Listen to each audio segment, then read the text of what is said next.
திட்டமாக கொண்டு வருகின்றோம்.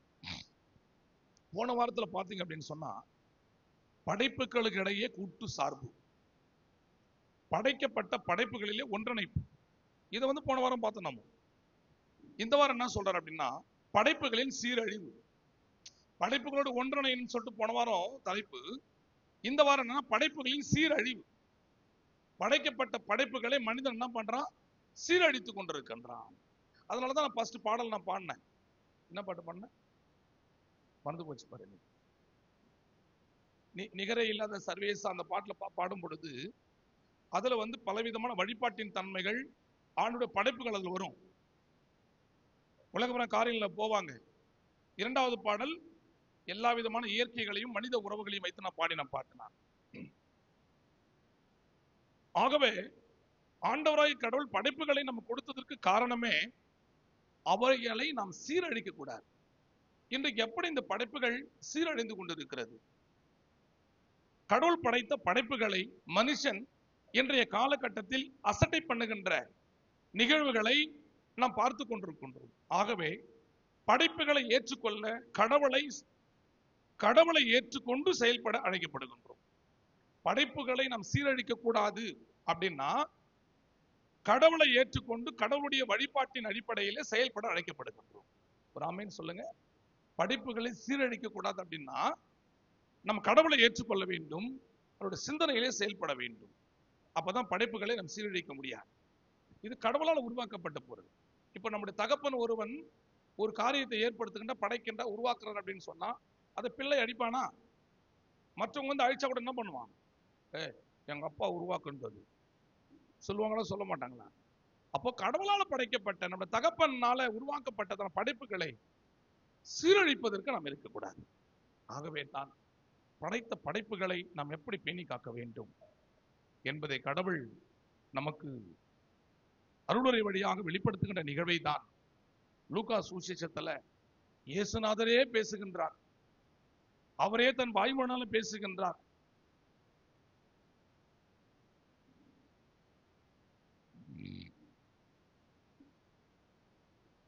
லூக்கா எதுன சுவிசேஷத்துல இந்த நாளுக்குரிய பாடத்துல 10வது அதிகாரத்துல மிக அழகாக ஆண்டவராகிய கடவுள் சொல்லுகின்ற திருமொழியின் வார்த்தை தான் 10-16வது வசனத்தை வாசிக்கும் பொழுது, இயேசு சொன்ன வார்த்தைகள் சீஷரை நோக்கி. இப்ப யார சீஷர்களை நோக்கி? சீஷன் என்பவன் யார்? இறைவனுடைய அருளினால போதிக்கப்படுகின்றவர்கள் சீடர்கள். இயேசுவுக்கு அவர் சொன்ன வார்த்தைகளை அடிபணிந்து செய்கின்றவர்கள் சீடர்கள். அவர்களிடத்தில் அவர்களை பார்த்து சொல்லுகின்ற வார்த்தை, உங்களை படிமா அசட்டை பண்ணுகிறவன் இயேசுநாதர். நல்லா தெரிஞ்சுங்க, அவருடைய வாய்மொழினால சொல்லுகின்ற வார்த்தை. சீடர்களே, என்னுடைய திருப்பணியாளர்கள் நீங்க. உங்களை நான் இந்த உலகத்தில் அனுப்புகின்றேன். உங்களை ஒரு மனிதன் அசட்டை செய்கிறான் என்று சொன்னால் அவன் என்னை அசட்டை செய்கின்றான். என்னை என்பது யாரு? இயேசுநாதர் அசட்டை பண்றான். அவருடைய ஊழியக்காரரை, அவருடைய சீடர்களை அசட்டை பண்ணுகின்றவன் அவரை என்னையே அசட்டை பண்ணுகின்றார்கள். அதுக்கப்புறம் சொல்றாரு, என்ன அசட்டை பண்றான் அப்படின்னு நினைச்சா அப்படின்னு சொன்ன, என்னை அசட்டை பண்ணுகின்றவன் என்னை அனுப்பினவரையே அசட்டை பண்ணுகின்றான். இப்போ அசட்டை எதனா யார அசட்டை பண்ணுங்க? ஒன்று ஊழியக்காரர், ஃபர்ஸ்ட் பேசிக். அதனாலதான் ஊழியக்காரர் முதல்ல சொல்றாரு, நீங்க போங்க, சீடர்களை பார்த்து சொல்றாரு, உங்களை ஒருத்தர் ஏற்றுக்கொண்டாதான். உங்களை அசட்டை பண்ணிட்டான்னு சொன்னா அவன் என் கூட கிடையாது. என்ன அசட்டை பண்ணா என்னை அனுப்பின பிதாவே என்ன பண்றான் அவன்? அப்ப அவன் யார் தெரியுமா? கடவுள் இல்லை என்று சொல்கின்ற நாஸ்திகன். நான் சொல்றது புரியுதுங்களா? இறைவனுடைய போதனை போதிக்கின்றவர்களை ஒரு பொழுதும் போதிப்பை அசட்டை செய்யக்கூடாது. இன்னும் சர்ச்சுக்கு எதுக்காக வரோம்? நம்ம போதனை கேட்பதற்காக வரும். போதனையில் எதனாவது அண்டர்லைன் பண்ணி குறிப்பிட்டு எடுத்து இதை என்ன பண்ணலாம், ஏது பண்ணலாம், இதான் பேசினாரு, இதை புலனாய்வு பண்றதுக்கு இங்க வரல. நீ துவக்கத்திலிருந்து முடிவு வரைக்கும் இயேசுநாதருடைய வழிபாடு. என்ன பேசினாலும் இப்ப இந்த வார்த்தை அசட்டை பண்றாங்க, அப்ப ஜனங்களை திட்டுறாரா இல்லையா? ஏண்டா உன்னை ஏற்றுக்காதவன் என்ன ஏற்றுக்கலடா, என்னை ஏற்றுக்கொள்ளது என் பிதாவே என்ன பண்றான், அசட்டை பண்ணுகின்றான். அதுக்கு என்ன அர்த்தம் அப்படின்னு சொன்னா, ஆண்டவரால் உருவாக்கப்பட்ட படைப்புகளை இன்றைக்கு சீரழித்துக் கொண்டிருக்கின்றோம். அப்ப அந்த படைப்புகளை உன் வாழ்க்கையில நீ ஏற்றுக்கொள்ள வேண்டும், அதை அசட்டை செய்யக்கூடாது. அவருடைய ப்ராப்பர்ட்டி, இந்த உலகத்தில் இருக்கின்ற எல்லா விதமான படைப்புகளும் கடவுளுடைய, தமிழாக்கம் பண்ணினது, சொத்துக்கள், ப்ராப்பர்ட்டி, அவருடைய பொருட்கள், அவருடைய படைப்பு. இவற்றை அசட்டை பண்ணக்கூடாது. அசட்டை பண்ணினால் அதை சீரழிக்கின்றாய் என்று சொல்லி அர்த்தம். இதைதான் மிக அழகாக கலாத்தியர் பட்டணத்திற்கு யார் எழுதுறா அப்படின்னு சொன்னா, அப்போஸ்தலன் பவுல் எழுதுறாரு. கலாத்தியர் 1:10 அவர் எழுதுறாரு, இப்பொழுது நான் மனுஷனையா தேவனையா, இப்ப நல்லா இருக்கு, நான் யாரை பற்றி நான் போதிக்கின்றேன், மனுஷனையா தேவனையா? தேவனுக்கு உண்டான நிகழ்வுகளை தான் போதிக்கின்றேன். கரெக்டுங்களா? அப்ப யாரை நான் போதிக்கின்றேன்? கண்டினியூ. மனுஷனையா மையப்படுத்த பாக்குறேன், பிரியப்படுத்த பாக்குறேன் இடத்துல நான் மனுஷனையே நான் பிரியப்படுத்துவேன் என்று சொன்னால், நான் இன்னும் மனுஷனை பிரியப்படுத்துகிறோம். ஆனால்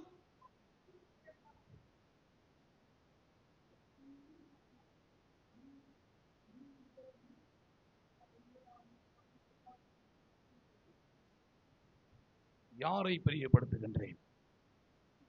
இன்னைக்கு நான் அசட்டை பண்ணப்படுவதற்கு காரணம் என்ன தெரியுமா? ஏங்க, நான் எதை யோசித்து பேச, இன்னைக்கு நாளுக்கு ஒரு திருமறை பாடத்தை வச்சு பேசுகிறேன். கடவுள் அப்படியே நடத்துறாரு என்ன. யாரை நான் பிரியப்படுத்துகின்றேன்? கடவுளை ஏற்றுக்கொள்ளுங்கள், கடவுளை அறிந்து கொள்ளுங்கள், கடவுள் சமூகத்தில் ஊழியம் பண்ணுங்கள், தேவனுடைய ஆலயத்துக்கு பங்காளிகளா இருங்கள், குடும்ப ஜபங்களில் தன்னை அங்கீகரியுங்கள். நீ என்ன பண்ற? உன்னை மையப்படுத்த பார்த்தாலும் அப்படி பேசி ஒரு நாளைக்கு பேசலாம், எவ்வளவு வேலை இருக்குங்க உங்ககிட்ட. இங்க பேசுற மாதிரி இதுல வா, இதுல என் கூட ஒன்றனை. மனுஷனை மகிமைப்படுத்துகின்ற ஒரு ஆராதனை இதுவா இருக்குன்னு சொன்னா நான் ஊழியக்காரன் கிடையாது. இந்த கடவுளை மகிமைப்படுத்துகின்ற நிகழ்வு என்ன அப்படின்னு சொன்னா, அவருடைய படைப்பாகிய படைப்புகளை அங்கீகரிப்பாக நாம் கொண்டு வர வேண்டும். சீரழிவின் காரியத்தில் போகிறது என்ன தெரியுமா? மனுஷனை துதிப்பாட்டினா இருப்பாங்க, வெரி குட் வெரி குட், நல்லா இருக்கிறீங்க, சந்தோஷமா இருக்கிறீங்க, மகிழ்ச்சியா இருக்கிறீங்க, அழகா இருக்கிறீங்க, உங்க காணிக்கு பெருசு, உங்களுடைய அந்தஸ்து பெருசு, கோயில நீங்க தான் பெரிய குடும்பம், சிறந்த குடும்பம், இப்படி சொல்லியிருந்தா சொத்துமையா உங்களை சீரழிக்கின்ற காரியங்கள் அது. முகஸ்துதி பாடக்கூடாது, முகஸ்துதி சொல்லக்கூடாது. இங்க வந்துட்டா இந்த இடம் கடவுளை ஆராதிக்கின்ற ஒரு இடம், மனுஷனை சீர்படுத்துகின்ற ஒரு இடம் இது. அப்படின்னா என்ன? சீர்குலைந்த வாழ்க்கையை சொல்லுகின்ற ஒரு இடம். இப்போ சீரழிவு அதுலதான் போய்க்குது நீ ஊரு, நீ அதுலதான் போய் கிறிஸ்தவ இன்றைக்கு போயிட்டு இருக்கு. ரெண்டு கான்செப்ட் தாங்க, ஒன்று விசுவாசி, இன்னொன்று அவிசுவாசி. முடிஞ்சு போச்சு. ஒன்று விசுவாசி, நம்ம எல்லாரும் இன்றைக்கு விசுவாசிகளா இருக்கிறோமா அவிசுவாசிகளா இருக்கிறோமா? இப்ப நீங்க சொல்லுவீங்க, தேவனுடைய பேரில் நாங்கள் அவரை ஏற்றுக்கொண்டு எல்லாருமே விசுவாசமா மாற்றப்படுகின்றோம். அந்த விசுவாசத்துல நீங்கள் பரிசுத்தவானா இருக்கின்றீர்களா அசுத்தவானா இருக்கின்றீர்களா? அல்லது தேவனை மையப்படுத்துகின்ற ஒரு தொழுகையில வருகின்றீர்களா, கடவுளை மையப்படுத்துகின்ற மனுஷனை மையப்படுத்துகிற நிகழ்வு வருகின்றோமா?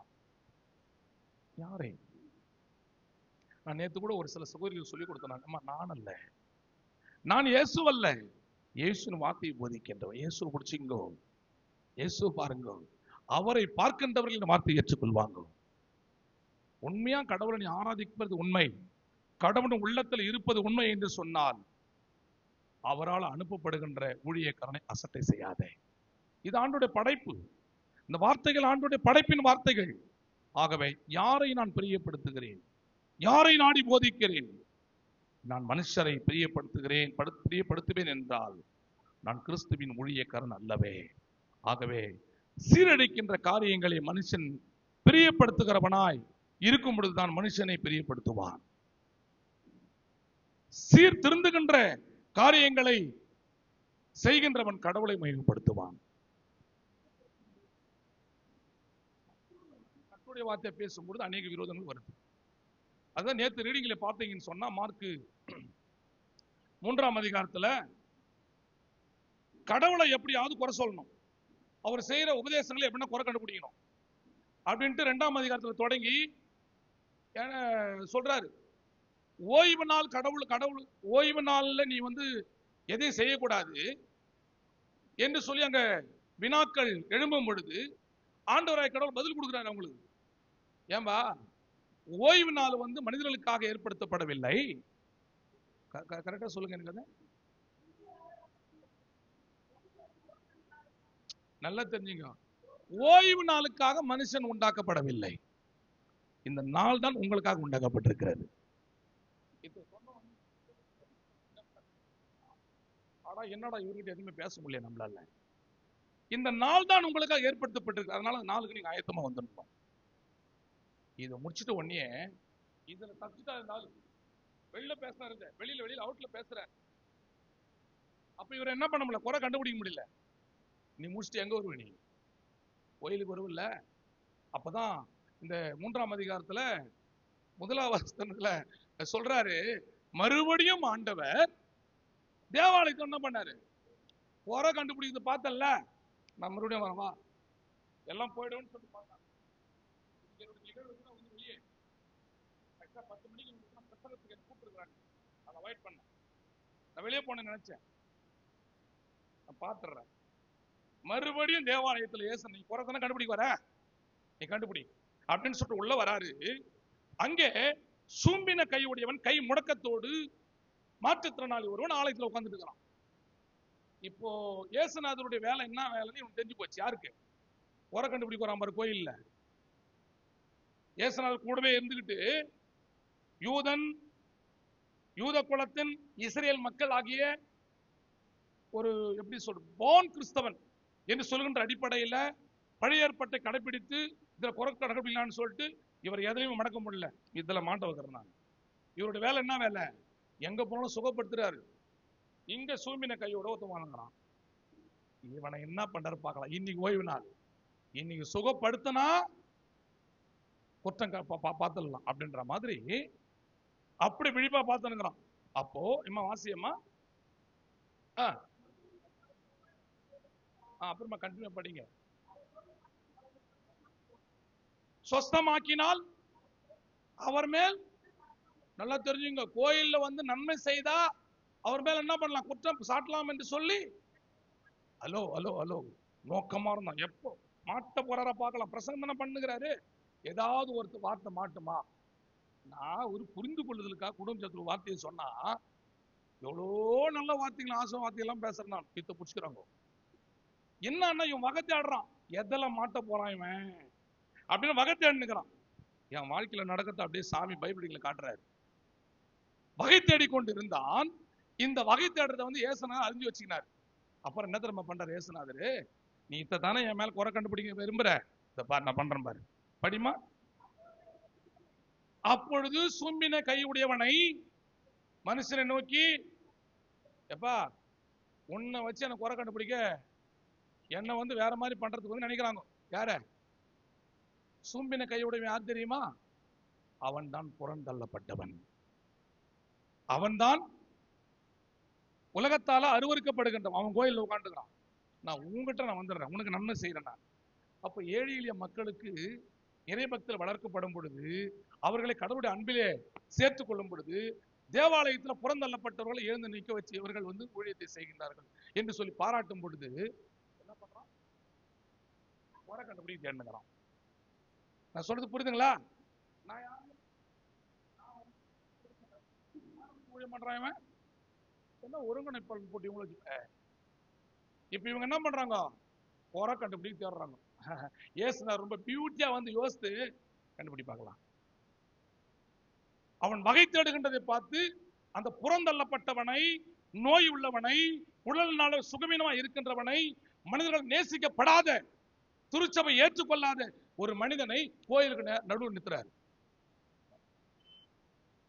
யாரெல்லாம் புறந்தள்ளப்படுகின்றார்கள், நான் என்று ஆணவத்தோடு கோயில உட்கார்ந்து ஏசுநாதர் கிடையாது.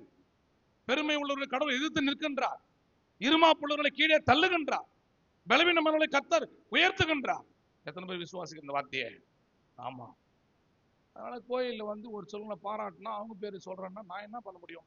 இங்க வந்து கூட வந்து யூதனை விட்டாரு, இஸ்ரவேல் மக்களை விட்டாரு, சீடனை விட்டாரு, குறை பேச மொத்த பேரும் விட்டாரு. யார் தான் எனக்கு பெரியவங்க? யார் திருச்சபையில முதன்மையானவங்க? நீ தாண்டா கோயில நன்மை பெறுவதற்கு தகுதியா இருக்கிற இந்த இடத்துல.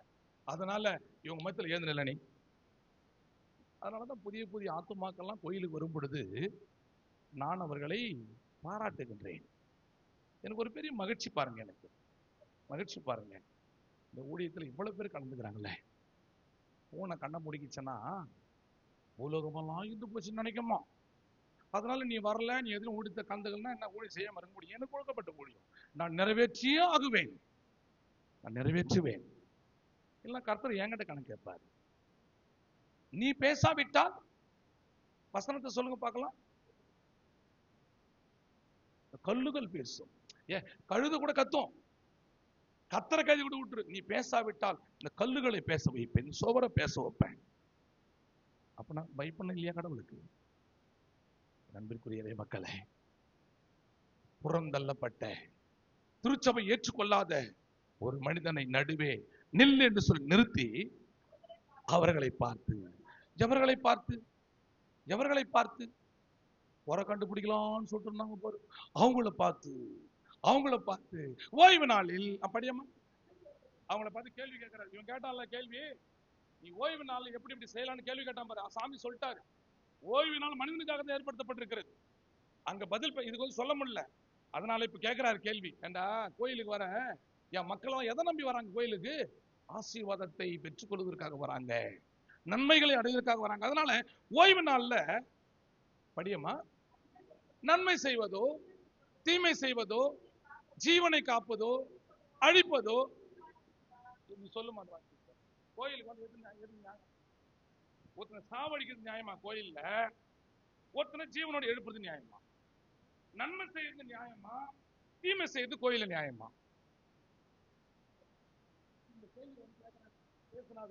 யாருகிட்ட கேக்குறாரு? யாருகிட்ட? உங்ககிட்ட கேக்குறாரு. அப்ப இவனுக்கு என்ன பண்றானுங்கன்னா, கோயில் கோயில் கடவுளுடைய கோயில்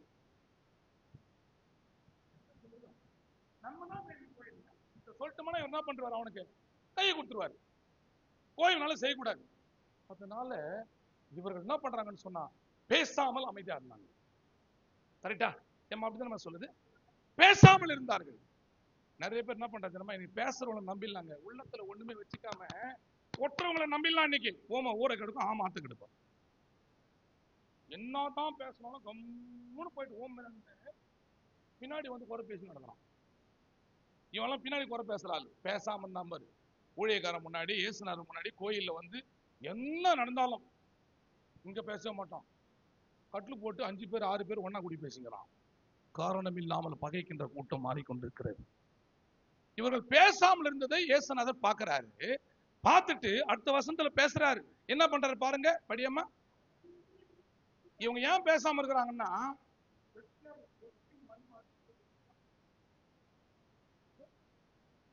5 நாள் ஆச்சு மண் எடுத்து போட்டு நான் எப்படி பாக்குறேன், கெட்டியா வச்சுக்கிறான் உள்ளத்தை. அப்படி அவனா வந்து பேசட்டும். நீ பேசு என்கிட்ட, நான் என்ன பண்ணிட்டேன்? உன்னை நல்ல நிலைமையில தான் பேசினுக்கிறேன் நானு. எப்பா இங்க போகாதப்பா, குடிக்காதப்பா, வீடு பிடிக்காதப்பா, ஊரு சுத்தாதப்பா, கூத்தாடாதப்பா அப்படின்லாம் வந்து நல்ல தீமைகளை எல்லாம் சொல்லி என்ன பண்றேன்? ஏங்க ஒருத்த மனிதன் நல்லவனா ஆக்கணும், தீமைகளை சொல்லணும் அவனுக்கு. இது தீய பழக்கம். அதனால கோயில் வந்து தீமைகளை இங்க பேசும் பொழுதுதான் நன்மைகள். சாமி வந்து உலகத்தை உருவாக்கும் என்ன படைக்கிறாரு? முதல்ல என்னத்தை படைக்கிறாரு? நன்மையும் படைக்கிறாரு. ஏன்? நன்மை தீமையை அறிஞ்சுக்கணும்ன்றதுக்காக. அப்ப நல்லவைகளை அறிந்து கொள்வதற்கு நான் என்ன பண்ணணும்? தீமையை சொல்லித்தான் ஆகணும். ஒருத்தன் கூட வந்து சேரு, ஒருத்தன் கூட சேராதன்னா, இவன் நல்லவன் இவன் கூட சேரு, இவன் கெட்டவன் இவன் கூட சேராதுன்னு சொல்லிதான் ஆகணும். கோயில் எப்படி நீ சீர்திருந்துவ? படைப்புகள் எப்படி சீரமைக்கப்படும்? அவன் இருதயம் கடினமாகுது. அப்படி இத சொல்லிட்டுமான சுகப்படுத்திடுவான். ஓய்வு நாள் சுத்தமா மாறிடும். அவருடைய இருதய கடினத்தை பார்த்து, படிமா, கடினத்தை நிமித்தம் என்ன பண்றாரு, நீ என்னதான் பேசினாலும் வந்து பதில் வார்த்தை பேச மாட்டேப்பாரு, போயிட்டு 5வது ஆளை குத்தி விட்டு நீ சண்டை போடுற பாரு என்கிட்ட, குடும்பத்துல இன்னும் பேசிட்டுனா இது நேரம் என்கிட்ட கேட்டுக்கலாம், ஒன்னொருத்தங்கிட்ட சொல்லி கேளு அவனை, ஏய் உன் இருதயம் எனக்கு தெரியும், எனக்கு நீ நினைச்சுக்கிற பின்னாடி கேம் ஆடிங்கிறான்னு சொல்லிட்டு உன் கேம் எல்லாம் கடவுள் பார்த்துங்கிறாரு. ஆண்டவருக்கு கணக்கு கொடுக்க வேண்டும். உன்னை வந்து ஒரு நாள்ல விட்டுருவாரு, ஒரு மாசம் விட்டுருவாரு, ஒரு வருஷம் விட்டுருவாரு, ஏன் 10 வருஷம் விட்டுருவாரு, ஏன் வாழ்நாள் பிள்ளை விட்டுருவாரு. நீ செய்த பாவத்தை எல்லாத்தையும் கடைசியில நீ அனுபவிப்ப. கடவுளுக்கு விரோதமா செயல்படாத. கடவுள் நல்லவைகளை உன்கிட்ட சொல்லும் பொழுது, நீ இருதயம் கடினமா இருக்கும் பொழுது, கடவுள் முதல்ல உன்னை குறித்து விசனப்படுகின்றார், வருத்தம் அடைகின்றார். இவ்வளவு நன்மைகளை பேசுகின்றோமே, நன்மை செய்ய கோயில்ல வந்திருக்கிறோமே, இந்த மக்கள் என்னோடு கூட இணைந்து பேச மாட்டாங்களே, நீ கடவுளோடு பேசாவிட்டால், மௌனமா இருப்பாய் என்று சொன்னால், உன் வாழ்க்கையை குறித்து கர்த்தர் விசனப்படு வேதனைப்படுறாரு. வேதனைப்படுற கடவுள் என்ன பண்ற தெரியுமா? அடுத்து டென்ஷன் ஆகிறான் அந்த ஆளு, கத்துறான் அந்த ஆளு. ஏண்டா நீ செய்யலன்னா நான் கோவப்படுறேன், அதான் பேசாமல் அமைதியாக இருக்குது. இப்ப தம்பிங்களுக்கு சொன்னா, எப்பா அவங்க வேலை அவங்க பார்க்கலாம்ப்பா, நீ வாசிப்பா, நீ பேட் வாசிப்பா, யார்கிட்டையும் விடாதப்பா, அவங்க வேலை அவங்க செய்யுப்பா. இப்ப தம்பி வந்து உட்காரும் போது கரெக்டா சிஸ்டம் கரெக்டா ஆயிடுச்சு அந்த இடத்துல. எனக்கு இப்போ உணர்த்து உட்கார சிஸ்டம் வந்து மாறுதல் ஆகுதா? அவரோட வேலை. நீ செய்யாத பொழுது விசனப்படுவேன், கோவப்படுவேன். கோவம் எதனால வருது? நீ பேசாம வேலைகளை செய்யாம நீ அடக்கிக் கொள்ளும் பொழுது, பாத்துக்கலான்னு சொல்லிட்டு கம்முன்னு உம்முன்னு போகும்போது தான் கோவம் வருது. அப்ப ஆண்டவராகிய கடவுள் எங்க கோவப்படுறாரு? ஒரே இடம் தான் கோவப்பட்டான்னு தெரியும். ஜாட்டி எடுத்து அடிச்சாரு. சாதாரண ஜாட்டி இல்ல, சாதாரண ஜாட்டி இல்ல. இவர் அங்க இருக்கிற ஜாட்டி எடுத்து அடிச்சா மெத்து மெத்து இருக்குன்னு சொல்லிட்டு அவரே வந்து இவன் அடிக்க ஜாட்டி ரெடி பண்றான்ற, ஆயத்தம் பண்றாரா, சரியான ஜாட்டியை தேவாலயத்தில் அடிச்சு நொறுக்கிறார் தீமை செய்கிறவனை. என்ன துன்மார்க்கமாய் வாடுகின்றவர்களை, திருச்சபையின் பரிசுத்தத்தை கெடுக்கின்றவர்களை அடிக்கின்ற இடம் தான் தேவாலயம். கோயில் நேரத்தெல்லாம் பேசுற, கோயில் நேரம் திட்டுற, டேய் மாடு உனக்கு தெரியல, உனக்கு தெரியல என்கிட்ட கேள்வி. பிரசங்கம்னா பிரசங்கம் மட்டும்தான் பண்ணணும், கேள்ற என்கிட்ட, உனக்கு தெரியல கேளு, திருச்சபையை புரிஞ்சுக்கோ, இறைவார்த்தை தெரிஞ்சுக்கும் முதல்ல. நீ யாரோ ஒருத்தர் நம்ம பேசுறதுனால இன்னைக்கு அநேக டிஸ்டர்ப் ஆயிட்டு இருக்கிறோம். நீங்க நம்ம டிஸ்டர்ப் ஆயிட்டு இருக்கிறோம். அந்த டிஸ்டர்ப் இன்னைக்கு பைபிளில் கடவுள் காட்டுறாரு. நான் பாருங்க, நேத்து தினத்தை பேசிட்டுக்கிறேன் நான்.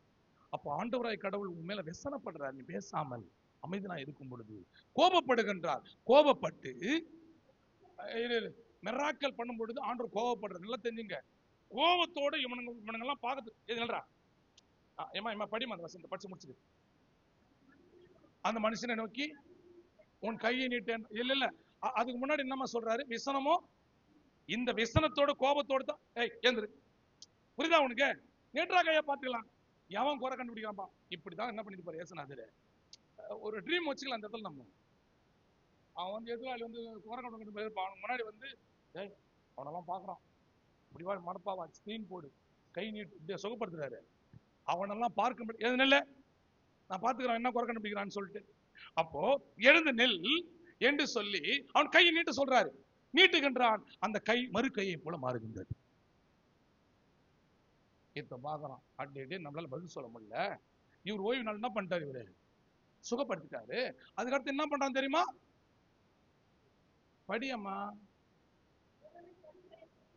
உடனே அந்த பரிசேயர் புறப்பட்டு போய், என்னது சூம்பின கை இல்லாதவங்க நல்ல கையா மாற்றி அவர் வந்து கொலை பண்றாங்க. அப்போ நன்மை செய்கின்றவர்களை என்ன பண்றாங்க? இன்னைக்கு அநேகர் வெறுக்கிறாங்க, அவங்க இல்லாமல் போகும்படியா செய்யறாங்க, கொலை செய்யும்படியா வந்து என்ன பண்ண பிரயாசப்படுறாங்க. சொல்றது புரியுதுங்களா? இப்ப அநேக ஈட்டிகள் என் மீது பாய்ந்து கொண்டிருக்கிறது. நான் நன்மையை செய்யறேன். இவன் இருக்கக்கூடாது, இவன் இருந்தானா எல்லார பத்தியும் பேசிடுறோம். அது பேசத்தான் என் வேலை. அன்பிற்குரியவர்களே, ஆண்டவர் அற்புதம் செய்யும் பொழுதும் திருச்சபையிலே கோபப்படுகின்றார். அநீதிகளை பார்த்து, அநீதிகளை பார்த்து. நீ அநீதி உள்ளவனா இருந்தால் உன்னை ஏற்றுக்கொள்ள மாட்டேன். நான் உன்னை பிரியப்படுத்த நான் வரல, என் தேவாதி தேவனை மையப்படுத்த தான் கோயில் நடத்துறேன். நான் ஒரு ஆமேன் சொல்லுங்க. நீங்க கோயிலுக்கு வர்றது ஊழியரை சாட்டிஸ்ஃபைட் பண்றதுக்காக அல்ல, இயேசுநாதரை மையப்படுத்த. எத்தனை பேர் இந்த வார்த்தையை அப்செட் பண்றீங்க? ஒரு கரங்களை தட்டி, ஆண்டவர் உமக்காகத்தான் நான் கோயிலுக்கு வரோம், ஊழியருக்காக நான் வரல, ஆயருக்காக வரல, ஏதோ மெச்சிக்கொள்வதற்காக நான் வரல, இயேசுவே உம்மை மையப்படுத்த நான் வந்திருக்கிறோம். இந்த நிகழ்வை இப்படியாக சுட்டி காட்டிவிட்டு யாரை நீ சீர்படுத்துகின்ற நிகழ்வுகள் கடவுளை மையப்படுத்தும் பொழுது உங்களை அழைத்தவரை எவ்வளவு சீக்கிரமாய் கலாத்தியர் 1:6-7 பார்க்கும் பொழுது சீர்திருத்த திருப்பணியிலே உங்களை கொண்டு வருகின்ற ஒரு ஆற்றல் இல்ல. உங்களை எல்லாரையும் கடவுள் என்ன பண்ண, சீர்திருத்த திருப்பணியில அழிவில நீங்க போய்விடாதுன்னு சொல்லிட்டு கடவுள் உங்களை அழைக்கின்றார். படியம்மா, கலாத்தியர் 1:6-7. உங்களை கிறிஸ்துவின் கிருபையினால அழைத்தவரை 2 மாசம் தான் ஆச்சு கோஆர்டினேட்டர்னு போட்டு நான் இதுக்குள்ள வேற கூட்டத்தில் சேர்ந்துருக்கு. எவ்வளவு நாள் ஆயிடுச்சு உன்னை பாடற் குழுவில உன்னை வச்சு? எவ்வளவு நாள் ஆகுது? இப்பதானே வச்சேன். இவ்வளவு சீக்கிரம் போயிட்டு எதிராளி கூட்டத்தில் சேர்ந்து போயிட்டு உன்னை கிறிஸ்துவின் மந்தையிலே உன்னை அழைத்து நான் என்னோடு கூட வைத்துக் கொள்ள நினைச்சேன். இவ்வளவு சீக்கிரமாய் என்ன பண்ணிட்டேன்? படிமா, வேறொரு சுவிசேஷத்தை திரும்ப. என்ன சுவிசேஷம்? என்ன சுவிசேஷம்? இயேசுநாதருடைய அன்பை வெளிப்படுத்துகின்றது. அவர் வாழ்ந்தார், பிறந்தார், வாழ்ந்தார், மரித்தார், அடக்கம் பண்ண, உயிர். இதுதான் சுவிசேஷம். இந்த சுவிசேஷத்தினால நிக்காம கலகம் பண்ற ஆவிக்கு நிறைய வருது, அதுல போயிருங்க. அதான் வேறொரு சுவிசேஷம். ஊழியனை புடமிடு, பேசுற வார்த்தை வந்து எழுது, குறை கண்டுபிடி, இதுதான் வேற சுவிசேஷம். இவ்வளவு சீக்கிரம் போயிட்டு கடவுளை இப்பதான் அறிஞ்சுக்கிட்டு வர, இப்பதான் தெரிஞ்சுக்கிட்டு வர, ஆண்டவர் அன்பில கர்த்தர் நினைச்சு வச்சுக்கிறாரு. இவ்வளவு சீக்கிரம் போயிட்டு வேறொரு சுவிசேஷத்துல என்னது இருக்கிறதை பற்றி ஆச்சரியமா.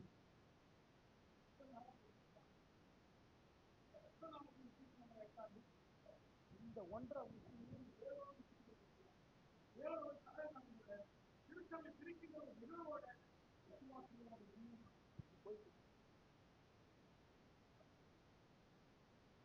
யார் முக்கியம்? என் தம்பி வந்துக்கிறாரு நினைக்கிறேன், நான் சேட்ராஜி வந்திருக்கிறாரா? சிக்கன் கடையிலே சிக்கன் சாப்பிட்டு கொண்டிருப்பான். ரொம்ப சந்தோஷம் எனக்கு. பத்மநேசனுடைய திருமணம் எனக்கு கடவுள் அற்புதமா நடத்தினார். இதை சொல்ல மாட்டான், இப்ப சொன்னத இப்ப சொல்ல போறத சொல்லுவான். போயிட்டு இப்போ நான் பத்திரிகையை பார்த்தேன், மகிழ்ச்சியா இருந்தது எனக்கு. முன்னாள் ஆயர்கள் எத்தனையோ பேரை பேர் போடுறாரு அவர். பாஸ்டர்ஸ் எவ்வளவு பேர் போடுறாரு பேரு. நீ எவ்வளவு தூரம் நேசித்தாலும் எவ்வளவு தூரம் பார்த்தாலும் போனவன் போனாண்டி வந்தாலும் வருவாண்டி அப்படின்ற மாதிரி அவன் வந்தாதான் வருவான். அவன் கல்யாணத்துக்கு, உன்னுடைய வீட்டின் மரணத்திற்கு நீ எவ்வளவு தூரம் தான் அவனுக்கு பாய் போட்டாலும், எவ்வளவு தூரம் தான் பாயாசம் ஊத்தினாலும், எவ்வளவுதான் பண்ணாலும் உன்னோடு கூட இருக்கின்ற உறவுக்காரன், உன்னோடு கொண்ட ஊழியக்காரன், உன்னோடு கொண்ட குடும்பம் தான் உங்களோட நிற்கும். யாருமே வரலங்க, எனக்கு துக்கங்க, எனக்கு உண்மையா யாருமே வரல. வேறொரு நபரோடு இணைக்கப்படாத. உன் திருச்சபை தான் உனக்கு முக்கியம். போயிட்டு என்ன பண்ற நீ? இதுல என்ன ஆவி இல்லையா? வொர்ஷிப் இல்லையா? சத்தியம் இல்லையா? இதுல ஸ்டாண்ட் பண்ணு. எங்கெங்கோ போயிருக்கிறேன். வேறொரு காஸ்பல்ல, வேறொரு நற்செய்தியில போவது இறைவனுக்கு பிரியம் கிடையாது. இதை குறித்து ஐயோ யான் பண்ணல, இவன் இவ்வளவோ நடத்தினேன், இவனை ஊழியக்காரன் நான் தான் மாத்தினேன், இவனை வந்து விசுவாச நான் தான் வந்து கொண்டு வந்தேன், திருமுழுக்கு என் நற்செய்தியின் மூலமாக தான் பெற்றுக்கொண்டான், இவர்கள் போய் மற்ற இடத்துல இருக்கிறாங்களே. ஆச்சரியம், ஆச்சரியப்படுகின்றேன். கண்டினியூ. வேறொரு சுவிசேஷம் இல்லை, அதான் சொல்றேன் நான். இல்லவே இல்லை, ஒரே சுவிசேஷம் இயேசு மட்டும்தான். இல்லையே. என்னது? எம்மா எம்மா ஓ எம்மா, உன் ஊழியக்காரம்மா, உன் தம்பிம்மா, உன் அண்ணம்மா, உன் மாமம்மா, நான் உன் மச்சாமா, நான் வேறொரு நிகழ்வு போறேன். அவரோட வேலை என்ன வேலை தெரியுமா? தம்பி, உன் தம்பின்னு கூப்பிடுறாங்க. பெரிய ஆள் ஊழியர்கள் நினைக்கிறேன். இந்த ஊழியம் தான் பெருசு. யார் ஊழியத்தில் யார் ஊழியம்? உனக்கு கொடுக்கப்பட்ட ஊழியக்காரன், அவ்வளவுதான்.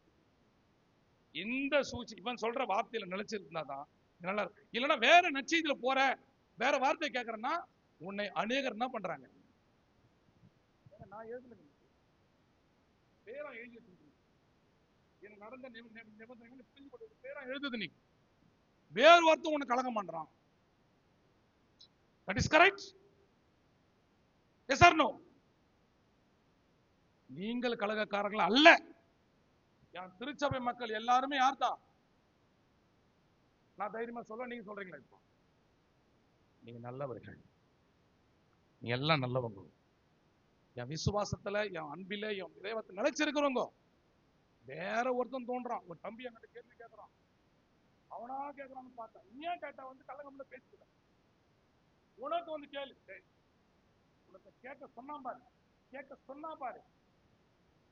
சத்தியமா சொல்றேன், இந்த ஊரே, அதாவது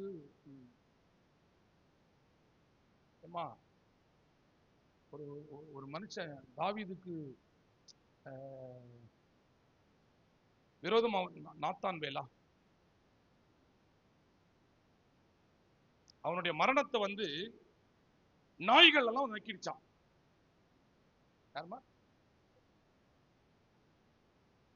இல்ல, வேற ஒரு பேரு. அப்படிப்பட்ட, நான் சபிக்கவில்லை, தயவு செய்து சொல்றேன். இதுதான் போன வாரம் நான் சர்ச்சில் வந்து விளம்பரத்தில் நான் சொல்றேன். நான் எனக்கு வர தகவல் தப்பா வருது என்கிட்ட. அதான் உதாரணமே சொன்னேன். சந்தன வாங்கினோடானா கடைக்கு போனா என்ன பண்றான்? அடுத்த வார்த்தை தெரியல உனக்கு, கொய்சி ஈசிக்கிட்டான். அதனால சொல்ல தெரியல. நீ பேசுற வார்த்தை மிகப்படுத்தி குறைப்படுத்தி என்ன பண்றான் என்கிட்ட சொல்றான். நேருக்கு நேரம் என்கிட்ட பேசுன்னு சொன்னான். இது தப்பா எப்படி சொல்ல போறேன்? என்ன சொல்ல வரேன்னு சொன்னா, உன்னை நீ நல்லவள், நீங்க நல்லவங்க. என் திருச்சபையில இன்னைக்கு அமர்ந்திருக்கின்ற நீங்க நல்லவர்களா இருக்கிறதுனால தான் 7 மணி கோயில் வந்து உட்காந்துங்கிற இந்த வார்த்தையை கேட்டு.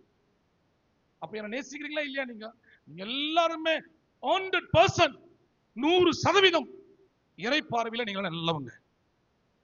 இன்னொருத்தன் வந்து உங்களை வந்து வேற சுவிசேஷத்திற்கு கலகம் பண்றான், அதுக்கு ஜாக்கிரதையா. இன்னைக்கு உனக்கு ஒரு சான்ஸ் தரேன் நான். தயவு செய்து இன்னொருத்தனுடைய சிந்தையில போயிடாத, அவன் பேச்சை கேட்காத. கடவுளுடைய போதனை இந்த சர்ச்சில் பேசுற வார்த்தையில கேளு, நீ உருப்படுவேன். நான் சொல்றது புரியுதுங்களா? உனக்கு என்னதான் நான் விரோதமா இருந்தா கூட சரி, என்கிட்ட நேரம் வந்து பேசு. ஏன் எனக்கு விரோதமா பண்றேன், ஏன் பேசுறேன்? நான் என்ன மாத்திக்கிறேன். நான் ரொம்ப கோபமா தான் பேசுவேன். இப்போ சர்ச்சில் வந்த உடனே எல்லாமே அன்பு வந்துடுது எனக்கு. நம்ம படிவ அந்த வசனத்தை இன்னொருவன் கலகப்படுத்தி கிறிஸ்துவினுடைய சுவிசேஷத்தை, ஆண்டவருடைய திருப்பணியை புரட்ட மனதாய் இருக்கிறார்களே அல்லாமல், அவன் எதனாலங்கிறான்? இங்க வடமதுல கட்டுக்கோப்பா வச்சுங்கிறாரு ஐயா. வடமர பாஸ்டேட் ரொம்ப அழகா நேர்த்தி ஆகுது. ஏண்டா நீ மாறி போயிட்ட, உனக்கு என்ன வேலை இந்த பாஸ்டேட்? நான் கேட்கறேன். 100% 1000% கன்னிப்புத்தூர், ஆரணி, பாலவாக்கம், கரடிப்புத்தூர், பெரியபால் நேசிக்கிறேன். ஒரே ஒரு நிகழ்வு கூட அவங்க கூட தொடர்பு வைக்க மாட்டேன். மூலியில பார்த்துக்கோ. நீ போயிட்ட பிறகு 1000 ஆகிட்டு 2000 இருக்கும். எனக்கு தேவப்பிரசாத்தை பிடிக்கிறதுக்கு காரணம் தான். எனக்கு ஒரு சர்ச் வந்து வெளியே போயிட்டாருன்னா தள்ளிடவே மாட்டாருங்க. ஐயப்பாருப்பா, எவ்வளவு பிரச்சனை கொண்டு பண்ணி உன் ஐயருப்பா, அவர்கிட்ட பேசுவான். அவர் இல்லாத வராத. ஏன் சொல்றேன்னு சொன்னா, அவன் உன்னை வந்து புரட்டி கலகம் படுத்தி ஊழியத்துக்கு எடுக்க பாக்குறான். இதை கண்டுக்கோ. தெரியுது உனக்கு, தெரிஞ்சு நீ என்ன பண்ற? என்ன வீழ்க்கணும்னு பாக்குற. என்னை வந்து உன்னை வீழ்க்க முடியாது. ஏன்னா இயேசுவின் பிள்ளை நான். நற்செய்தி உண்மையான காஸ்பல்ல சொல்லிட்டு இருக்கிறேன் நான். படிமா. நாங்களோ உங்களுக்கு பிரசங்க சுவிசேஷத்தை அல்லாமல், நாங்களாவது வானத்திலிருந்து வருகிற தூதனாவது வேறொரு சுவிசேஷம் உங்களுக்கு பிரசங்கித்தால், இப்ப சொல்லுங்க, நான் பேசுற பிரசங்க வந்து கர்த்தரை சார்ந்து இல்லாவிட்டால் நான் யாரா மாறுவேன்? எல்லாம் சொல்லுங்க, எல்லாம் சொல்லுங்க. அந்த சாபம் வரட்டும் என் மேல. நான் காஸ்பல்ல கடவுளுடைய வார்த்தையை அவருடைய வார்த்தையாக நான் பேசாமல் போவேன் என்று சொன்னால் என் வாழ்க்கை சூனியமாகிவிடும். என் வாழ்க்கை சபிக்கப்பட்ட வாழ்க்கை ஆயிடும். கர்த்தருடைய வார்த்தையை தான் போதிக்க வேண்டும் ஊழியக்காரன். கர்த்தரை பற்றி தான் பேசணும். ஆகவே என் வாழ்க்கை ஆசீர்வாதமா இருக்குது. அன்னைக்கு எத்தனையோ சூழ்நிலைகளை நான் விழுந்து போவேன் என்று சொல்லி சாத்தான் பிசாசு பார்த்தான், கர்ஜித்தான். ஒன்றுமே பண்ண முடியல. காரணம் என்ன தெரியுமா? ஊழியத்தை ஊழியமா செய்ய ஆரம்பிச்ச கடவுளின் வாழ்க்கை பிரகாசமா மாத்திட்டாரு. அல்லேலூயா. அதனால இப்படிப்பட்ட சூழல்களில நம்முடைய வாழ்க்கை போயிடும் பொழுது இன்னொருத்தன் கலகப்படுத்துறான், அது வேறு அல்ல, இதுதான் சுவிசேஷம். எது சுவிசேஷம்? 9ஆம் வசனமாமா? என்னமா? முன்னாடி சொன்ன மாதிரி நான் முன் சொன்னது போல மறுபடியும் பாரு, நீ புரிஞ்சு மறுபடியும் சொல்றேன். ஹலோ, இவ்வளவு பேசிய ஏற்றுக்கொள்ளாம இதே கடினத்தோட இருப்பாரு. நீ எனக்கு கோபப்படுத்த முடியாது. நீ ஏற்று மறுபடியும் சொல்றேன் பாரு. மறுபடியும் சொல்றேன், நீங்கள் ஏற்றுக்கொண்ட சுவிசேஷத்தை அல்லாமல் வேறொரு சுவிசேஷத்தை, வேறொரு ஊழியத்தை, வேறொரு சிந்தனையை உங்களுக்கு ஒருவன் கொண்டு வருவானால், என்ன சொல்றீங்க? நீங்க பார்க்கத்தான் போறது, கண்கள் பார்க்கத்தான் போகுது. உன்னை வேறு திருப்புறவன் அவன் சபிக்கப்பட்டன மாறிடுவான். எல்லாம் இறை மக்களையா நீங்க எல்லாருமே? நீங்க எல்லாம் கிறிஸ்துவின் போதனையாளர்கள், திருச்சபை வளர்த்தவர்கள். நீங்க எல்லாரும், நீங்க இல்லாம இந்த கோயில் கட்டல, நீங்க இல்லாம இந்த கோயில் உருவாவல, நீங்க இல்லாம இந்த கோயில் இவ்வளவு பேர் வரல. கோயிலுக்கு வராம உங்களுக்கு கெடுக்கிறான் பாரு, அவன் சபிக்கப்பட்டவனா போயிடுவான்.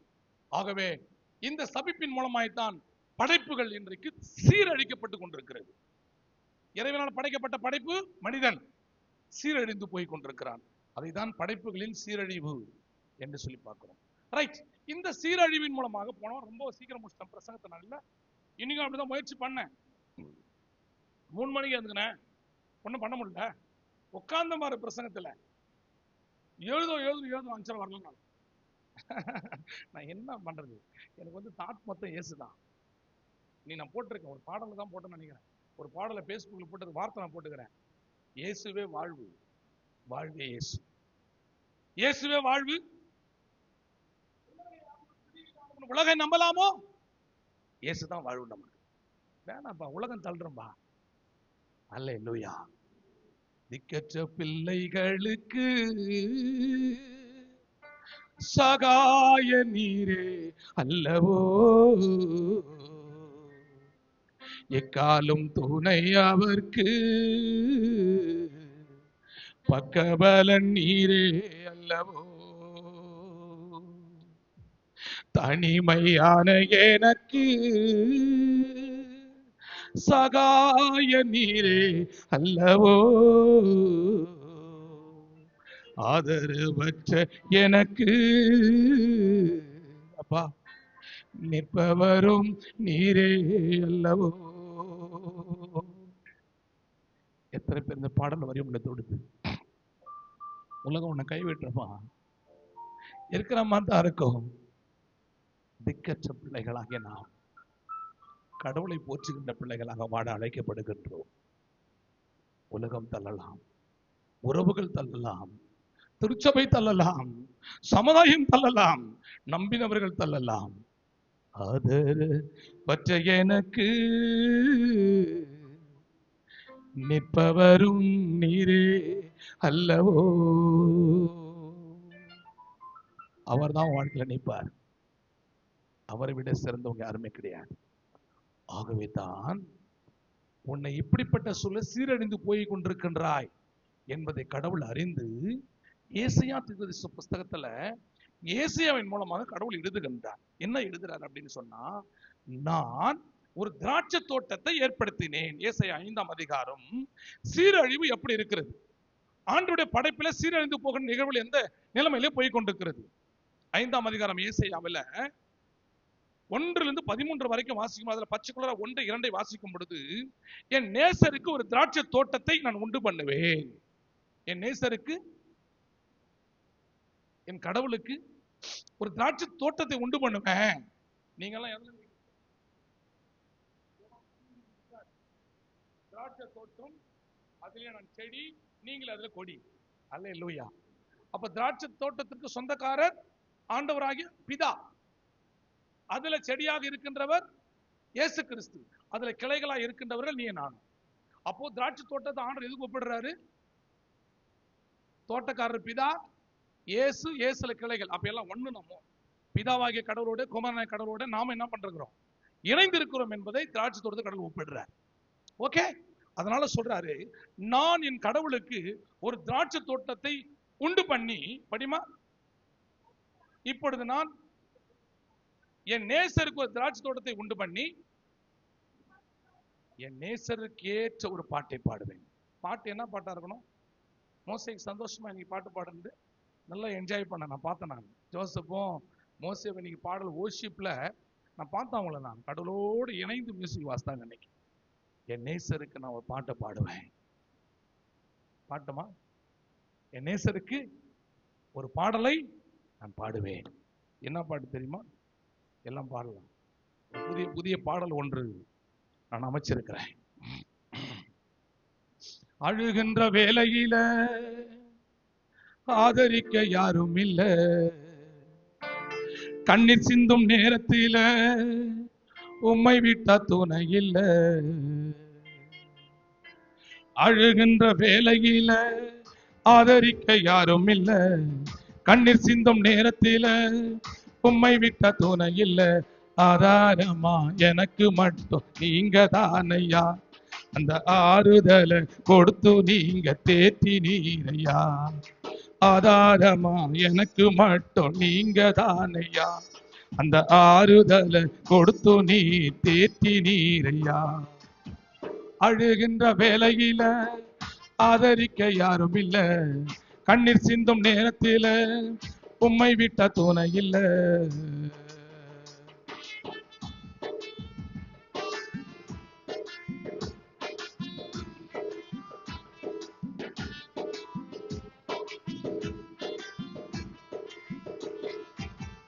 ஏமாற்றும் உலகம் என்று அறியாமல் இருந்தேனே, ஏமாந்து போனதினால் அடியானும் அழுதேனே.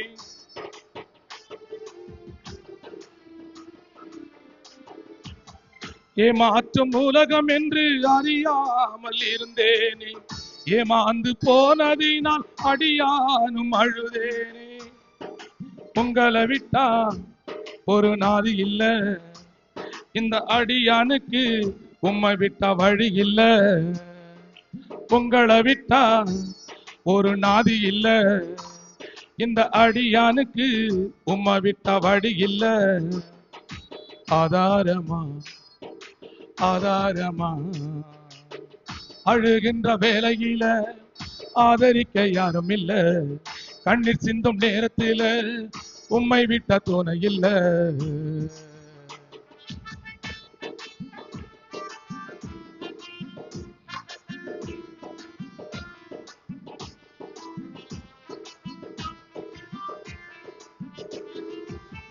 கோழை என்று முட்டாள் என்று சொன்னதையா இந்த உலகம், கோழை என்று முட்டாள் என்று சொன்னதையா இந்த உலகம், பைத்தியம் என்று பட்டம் கொடுத்து பார்த்ததையா இந்த உலகம். உங்களை விட்டா ஒரு நாதி இல்ல, இந்த அடியானுக்கு கதி இல்ல. உங்களை விட்டா ஒரு நாதி இல்ல, இந்த அடியானுக்கு உம்மை விட்ட வழி இல்ல. ஆதாரமா ஆதாரமா, அழுகின்ற வேளையில ஆதரிக்க யாரும் இல்ல, கண்ணீர் சிந்தும் நேரத்தில உம்மை விட்ட துணை இல்ல. ஆதாரமா எனக்கு மட்டும் நீங்க தானையா, அந்த ஆறுதலை கொடுத்து நீர் தேற்றி நீரையா. ஆதாரமா எனக்கு மட்டும் நீங்க தானையா, அந்த ஆறுதலை கொடுத்து நீங்க தேற்றி நீரையா. கஷ்டப்படும் நேரத்துல தூக்கிவிட யாரும் இல்ல, கஷ்டப்படும் நேரத்துல தூக்கிவிட யாரும் இல்ல, கண்ணீர் சிந்தும் நேரத்தில உதவி செய்ய யாரும் இல்ல. உங்களை விட்டா ஒரு நாதி இல்ல, உங்களை விட்டா ஒரு நாதி இல்ல. அழுகின்ற வேளையில ஆதரிக்க யாரும் இல்ல, கண்ணீர் சிந்தும் நேரத்தில உம்மை விட்ட துணை இல்ல. Praise the Lord. என் நேசருக்கு ஒரு திராட்சை தோட்டத்தை ஏற்படுத்துவேன், அவருக்கு ஒரு பாட்டை பாடுவேன். இந்த நிகழ்வை ஏசாயா தீர்க்கதரிசி எழுதும் பொழுது ஆண்டவராகிய கடவுள் இந்த தோட்டம் யாருடைய தோட்டம்? இந்த தோட்டத்தை ஆண்டவரை கடவுள் ஏற்படுத்தினார். இந்த தோட்டத்திற்குள்ளாய் தான் இறை மக்கள் பிரவேசிக்க வேண்டும், வாழ வேண்டும். ஆகவே இந்த தோட்டத்தை நான் என்னுடைய மகிழ்ச்சிக்காக, என்னுடைய ஆதாயத்திற்காக, எனக்கு உணவு கொடுக்கின்ற பழங்களை கொடுப்பதற்காக நான் ஏற்படுத்துறேன். ஆனால் படைப்பின் சீரழிவு இந்த தோட்டத்தில் ஏற்படும் நிகழ்வை காட்டுகின்றார் அந்த அருமையான தாசன். என்ன காட்டுறாரு அப்படின்னு சொல்லிட்டு பார்க்கும் பொழுது, அப்படியே கண்டினியூ படிப்பேன்னு சொன்னா, இந்த தோட்டத்தை உண்டு பண்ணி நேசருக்கு ஒரு பாட்டை பாடி அதை என்ன பண்றாரு? வேலி அடைக்கின்றார். முதல்ல ஒரு ஆமென் சொல்லுங்க. என்ன பண்றாரு? உன்னை கடவுள் தெரிந்து கொள்வார் அப்படின்னு சொன்னா, உன்னை சுற்றிலும் யாரும் அணுகாதபடி உன்னை வேலி அடைப்பார். உன்னை மேய்ஞ்சிடுவாங்கோ, உன்னை மேய்ஞ்சிடுவாங்கோ, உன்னை கலகம் பண்ணுவாங்கோ, உன்னை கிறிஸ்துவின் வெளியே எடுத்துருவாங்கோ. ஆகவே நீ ஆண்டவரோட தோட்டத்திற்குள்ள இருப்பதற்காக உன்னை ஆண்டவராக கடவுள் வேலி அடைக்கின்றார். ஆமென் சொல்லுங்க. முதலாவது வேலி அடைத்து உன்னை பாதுகாக்கின்ற கடவுள். உன்னதமான ஒரு நிழலில் இருக்கின்றவன் சர்வ வல்லவருடைய நிழலில் தங்குவான். ஆண்டவர் உன்னதரின் நிழலில் தங்குகின்ற ஒரு பாதுகாப்பின் காரியங்களை வேலி அடைக்கின்றார். முதலாவது 7 விதமான நிகழ்வுகள் நடக்கின்றது. இரண்டாவது, அந்த திராட்சை செடிகள் நன்றாக வளர வேண்டும் என்று சொல்லி கற்களை எல்லாம் அதன் பகுதியிலிருந்து எடுத்து வெளியே அகற்றுகின்றார். அப்படிதானம்மா? கற்களை யார சொல்ற பொறுக்கி? என்ன கல்ல மட்டும் பொறுக்கு, கற்களை பொறுக்கி. மூன்றாவது சொல்றாரு, நற்குல திராட்சை செடிகளை நட்டு. நல்ல செடிகளை மாத்திரம் என்ன பண்றாங்க? இப்ப சர்ச் காம்பஸ்ல என்ன பண்றோமோ, கனி தருகின்ற திராட்சை செடிகள், கனி தருகின்ற பழங்கள், அவற்றை தான் நடணும். பொதுவாக குரோட்டன்ஸ் எதுக்கு நல்லா தெரிஞ்சுங்க. குரோட்டன்ஸ் பார்வைக்கு இன்பமும் அதான் கெடுக்குது. நிறைய வீட்டுல என்ன வைக்கிறீங்க? நம்ம உனக்கு உபயோகமா இருக்கின்ற கொய்யா செடி கிடையாது, உபயோகமா இருக்கின்ற வாழை செடி கிடையாது, உனக்கு உபயோகமா இருக்கின்ற அதெல்லாம் முன்னாடி வைக்கிறது கிடையாது. நீ இஸ்ரேல் தேசத்திற்கு நீ போனன்னு சொன்னா, அங்க அதுதான் திராட்சை குலைகளை அழகா மையப்படுத்துறாங்க. எல்லா வீடுகளிலும் முதன்மையாய் மேல வீடுகளுக்கு முன்பதாக இருக்கின்ற ஒரு செடி எது அப்படின்னு சொன்னா, கொடி எது? திராட்சை கொடி தான். அது என்னது? பலனை கொடுக்கும். நமக்கு பரிசுத்த வாழ்க்கை கொடுக்கிறது மாத்திரம் கிடையாது, அது நம்முடைய உடலை பலப்படுத்துகின்ற. அதான் பவுல் சொல்லுவார், உடலிலே பலவீனங்கள் ஏற்பது கொஞ்சம் திராட்சை ரசத்தை கூட்டிக்கொள்ளும். பலவீனம் ஏற்பது கொஞ்சம், வேற பலவீனத்துக்கு வேற ஒண்ணு எடுத்துங்கிறான். நீ எங்க மாமனார் சொன்னார் ஒரு முறை, என்னங்க இது மாதிரி பண்றீங்க? எங்க மாமனார் எப்ப சேர்த்தாரு? எப்போ சொன்ன வார்த்தை, ஏங்க பயில் படிச்சுக்கிறேன், நீ இப்ப படிப்போம். பவுல் எழுதுல இருப்பாரு, உடல் பலவீனத்திற்காக கொஞ்சம் திராட்சை ரசத்தை கூட்டிக்கொள். ஆடுற மாதிரி கூட்டிக்கோ. ஏங்க அந்த திராட்சை ரசம் கிடையாது. பழங்களை நீ உண்ணும் பொழுது உன்னுடைய உடலில் அநேக விதமான நிகழ்வு, நீ ஹெல்த் பலனை பெறுவாய். அதனாலதான் ஆண்டவராய் கடவுள் படைப்புகளிலே முதல் படைப்பு மரம் செடி கொடிகளை உண்டாக்கிட்டு இதை நீ உண்ணு, இதை உண்ணாதுன்னு சொன்னாரு. புரிதுங்களா நான் சொல்றது? அப்போ இந்த திராட்சை தோட்டத்தை வேலி அடைக்கின்றார், அருகாமையுள்ள கலைகளை அப்புறப்படுத்துகின்றார், நற்குல திராட்சை செடிகளை நட்டு. நான்காவது சொல்றாரு, அதிலே கோபுரத்தை கட்டி, அதிலே ஆலைகளை உண்டு பண்ணி, ஆறாவது அதிலே நல்ல திராட்சை பழங்கள் தரும் என்று காத்திருக்கிறார். இப்போ திராட்சை தோட்டத்தை, நெற்பயிர்களை, ஒரு விவசாயத்தை வைக்கிறோம்னா எதுக்காக காத்துக்கணும்? நம்ம இது நட்டுட்டோம், இதுல நல்ல கனி, அதுதானே காத்து நிற்போம். கறிக்காய் வெள்ளம் வரணும்னா பயிர் நம்ம காத்து நிற்கும். நல்ல கனிகள் காத்து கொண்டிருக்கின்றன. ஆறாவது. ஏழாவது என்ன நடக்குதுன்னு சொன்னா, அதுவோ கசப்பான பழங்களை தந்தது. இப்ப அந்த மனுஷனுக்கு எவ்வளவு வருத்தம் இருக்கு இல்லையா? உங்களை எல்லாம் ஆண்டவர் கடவுளுடைய தோட்டத்தில் வச்சிருக்கிறார். உங்களை நற்பண்புகளை, கடவுள் படைப்புகளை சீரழிக்க கூடாது, அதை உருவாக்க வேண்டும் என்று சொல்லி கடவுள் ஏற்படுத்தியிருக்கிறார். அதை சீர்குலைக்கின்ற வாழ்வு உங்கள் மூலம் வரும் பொழுது அந்த திராட்சை தோட்டக்காரர் என்ன பண்றார் அப்படின்னு சொன்னா, ஏசாயா 5:3-4 இந்த திராட்சை தோட்டத்தையும் செடியும் எதற்கு ஆண்டவர் ஒப்பிடுகிறார் பார்க்கலாமா? எருசலேமின் குடிகளே, யூதாவின் மனுஷரே, எனக்கும் என் திராட்சை தோட்டத்திற்கும் நியாயம் கேட்கிறார். போயிட்டு நீங்களே சொல்லுங்க, இவ்வளவு பேர் தோட்டத்தை ஏற்படுத்தின, இது என்ன வேலை பண்ணிட்டு பாரு, இது ஊழியக்காரன் ஆக்கன என்ன வேலை பண்ணிக்குது பாரு, நீ நியாயம் சொல்லுமா, நீ நியாயம் சொல்லுமா. கிறிஸ்துவின் அன்புல வளர்க்குறோமா, நான் தான் பிசி மெம்பர் ஆக்கணும், இதை நான் தான் மூப்பனார் ஆக்கணும், இது பண்ற வேலையை பாருமா, நியாயத்துக்கு சொல்லுங்கம்மா திருச்சபையாரு அப்படின்ற மாதிரி என்ன பண்ண இடத்துல இந்த திராட்சை செடியை நான் நட்டேன், களை பிடுங்கினேன், மருந்து போட்டேன், இது எனக்கு கசப்பான கனியை கொடுத்துருச்சு, நீங்களே நியாயம் விசாரியுங்கள். நியாயத்தை விசாரிக்கும் பொழுது அங்கே தொடர்ச்சியாக வாசிப்போம் என்று சொன்னால், நான் என் திராட்சை தோட்டத்திற்காக நம்ம செய்யாத எந்த வேலையை, புரியல, அப்புறம் கண்டினியூ படி, அது நல்ல திராட்சை பழங்களை தரும் என்று நான் காத்திருக்க தந்தது என்ன. எப்படிங்க தரலாம், நீ நல்ல ஊழியத்துல நல்ல அன்பின் உறவில கிறிஸ்துவ வாழ்க்கை வாழ்வன் தான் உனக்கு திருமுழுக்கள் உன்னை பயன்படுத்தி இருக்கிறோம். ஆனா நீ என்ன பண்ற, நீ தீமைகளையே செய்து கொண்டிருக்கின்றாய், இது என்ன நியாயம் என்று சொல்லி 5வது வசனம் 6வது வசனம் வாசிக்கும் பொழுது, இதை சீர்குலைக்கின்ற சீரழிக்கின்ற நிகழ்விலே இந்த தோட்டத்தினுடைய காரியங்கள் போனதுனால என் ஆண்டவராய கடவுள் மிக வருத்தப்பட்டு 7வது வசனத்துல இந்த திராட்சை தோட்டம் எதற்கு ஒப்பிடுகின்றார். இப்ப நீங்க பாத்துங்க, ஏங்க திராட்சை தோட்டத்தை மட்டும் பேசிட்டு போ, ஏன் எங்களை பத்தி சொல்ற அப்படின்னு சொன்னீங்க பாத்தீங்களா. திராட்சை தோட்டத்தை எதற்கு கடவுள் ஒப்பிடுகின்றார். 7ஆம் வசனத்துல சேனைகளுடைய கர்த்தருடைய திராட்சை தோட்டம் என்னதான், அந்த திராட்சை தோட்டம் எதற்கு ஒப்பிடுறாரு, இஸ்ரவேலின் மக்கள். நீங்கெல்லாம் யாரு நம்புறீங்களா, முற்பிதாக்களுடைய வம்சத்துல வந்தவங்க நம்ம எல்லாரும் இஸ்ரவேல் குடிகள். அப்ப நம்ம எல்லாம் யாரு, திராட்சை தோட்டமாகிய இஸ்ரவேல் வம்சம். அப்ப நம்ம என்ன பண்றோம், இஸ்ரவேல் வம்சம். அப்புறம் என்ன சொல்றாரு, அவருடைய மனமகிழ்ச்சி, புரியல, தோட்டம் திராட்சை தோட்டம் வந்து என்னது, இஸ்ரவேல் மக்கள். அந்த நாற்று வந்து என்னது, அவருடைய மகிழ்ச்சி, மகிழ்ச்சி, யூதாவின் மகிழ்ச்சி. அப்புறமா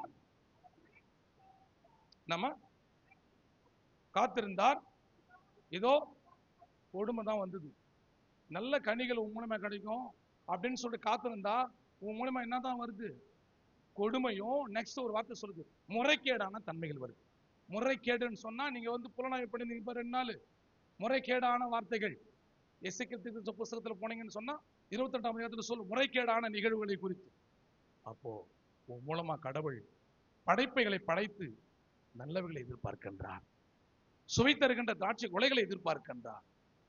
உன்னிலிருந்து கசப்புகள் ஒரு பொழுதும் என்ன பண்ணக்கூடாது, திருச்சபைக்கு வரக்கூடாது. படைப்புகளை சீரழிக்கின்ற நிகழ்வுகளில் வாழ்வு போக வேண்டாம். படைப்புகளை பாதுகாக்கின்ற ஒரு அன்பின் உறவில் என் வாழ்வை அர்ப்பணிக்க கடவுளை அழைக்கின்றார். கண்களை மூடுவோம். அன்பின் ஆண்டவரே, உம்மை துதிக்கின்றோம், நாளுக்காய் நன்றி செலுத்துகின்றோம். கடவுளுடைய போற்றுதலின் காரியங்கள் இல்லை, அசட்டை படைப்புகளை அசட்டை பண்ணுகின்ற பிள்ளைகளாக இருப்போம் என்று சொன்னால் எங்களை மன்னித்தருளும், எங்களை மன்னித்தருளும். நீர் விரும்புகின்ற சுவையை நாங்கள் கொடுப்பதற்காக எங்களை தகுதிப்படுத்திக் கொள்கின்றோம். எங்களோட அன்பின் கரம் இருக்கட்டும். இயேசுவின் நாமத்தில் பிதாவே, ஆமென். நம்ம உட்காரலாம்.